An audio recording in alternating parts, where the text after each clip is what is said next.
Good morning, it's January 24th, and this is To My Liberal Friends. Well, Joe Biden has no regrets, but the voting public, they might have some regrets. I'm going to quote Mr. Biden. He says, "I think you're going to find there's nothing there." And he said this Thursday in California when asked about the documents found at the Penn Biden Center office in his garage next to his Corvette. He said, quote, "I have no regrets. I'm following what the lawyers have told me they want me to do. It's exactly what we're doing. There is no there," end quote. Well, the drip scandal of classified documents continues to beleaguer the White House, and Joe Biden does not see anything there. So let me refresh him exactly what is there. First, they have now found classified documents in 3 different places. They were in the Penn Biden Center, part of the University of Pennsylvania, located in an office in Washington, D.C. Second, a cache of documents was found in the garage at his home in Delaware. His response to this was, since they were in the same garage where his precious Corvette is stored, that the documents were obviously safe. And he said, quote, "By the way, my Corvette's in a locked garage, okay? So it's not like they're sitting out in the street," end quote. And you can be sure that CNN, MSNBC, the New York Times, the Post, they would pounce on a statement like that if it were made by someone else, say Donald Trump, but instead they let it slide. Third, more classified documents were found in his home in Delaware after a thorough search by the FBI. This was apparently done at the request of the Justice Department, which finally decided to act like it's conducting a real investigation. Justice had previously let Mr. Biden's aides and lawyers do the searching. Now here's the real kicker.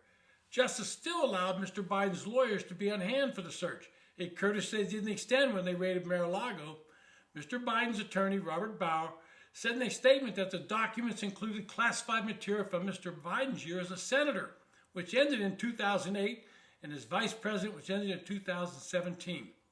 The discovery of the new material makes clear that Justice's earlier indulgence was a mistake and a double standard, and the searches by the White House team were inadequate.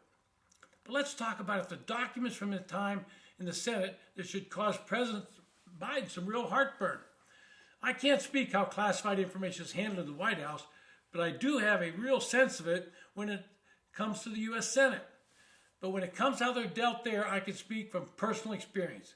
In the Senate, just as in the House and in most other government agencies that handle classified documents, there's what's called a sensitive compartmented information facility, commonly referred to as a SCIF.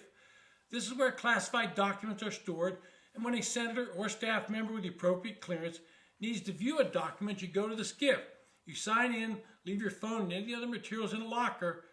That means no bags go in, and then you can view the document. You cannot remove it. And when you leave, they ask you, have you left everything behind? As a specific question asked you, and you have to say yes. So with knowledge of that procedure, I have to wonder how Senator Biden came to possess these classified documents. Remember when the former National Security Advisor took some out in his sock? Well, did Biden purposely hide them and remove them from the SCIF? Then he leaves the Senate and these documents are taken to his home in Delaware. They've been there for over 10 years and nobody knows who might have had access to them. Hunter Biden obviously could have had access since we've seen photos of him driving the Corvette, and we know they lived in the house for a significant amount of time. In fact, at one time he claimed to have owned the house, although he never did, and also paid his father $50,000 per month to rent the house. That alone should raise some eyebrows, since there's no way the home is worth that much. If he had access to the documents, or any of them used his foreign dealings that became so lucrative, it allowed him to pay that huge rent to the big guy. Joe Biden will now have to endure a double-barreled investigation. The primary one will be the special counsel, and there's no limitations on the scope of that investigation. The investigation could turn up some information that could lead them in another direction and might even tie in Hunter Biden. You just don't know. The secondary investigation will be more political than criminal, and I should reemphasize that Biden cannot be indicted while he's the president, but that can be just as dangerous.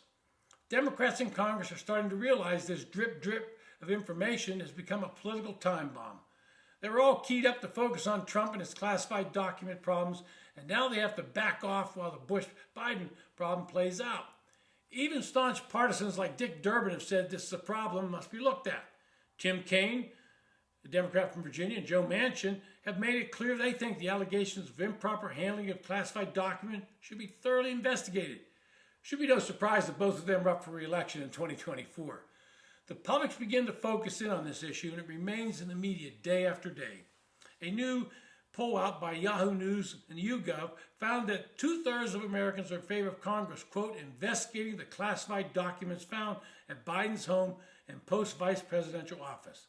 Overall, 64% of U.S. adults support the investigation, with 52% of Democrats supporting it. Only 16% of Americans, and that includes 27% of Democrats, oppose any investigation. These are the hyper-partisans. Those numbers are not good for Biden and not good for Democrats in general. Matter of fact, the person with the biggest smile on his face is probably Donald Trump. Well, if you enjoy listening to these podcasts, I would urge you to subscribe on the YouTube channel. This has been To My Liberal Friends. Thanks for listening.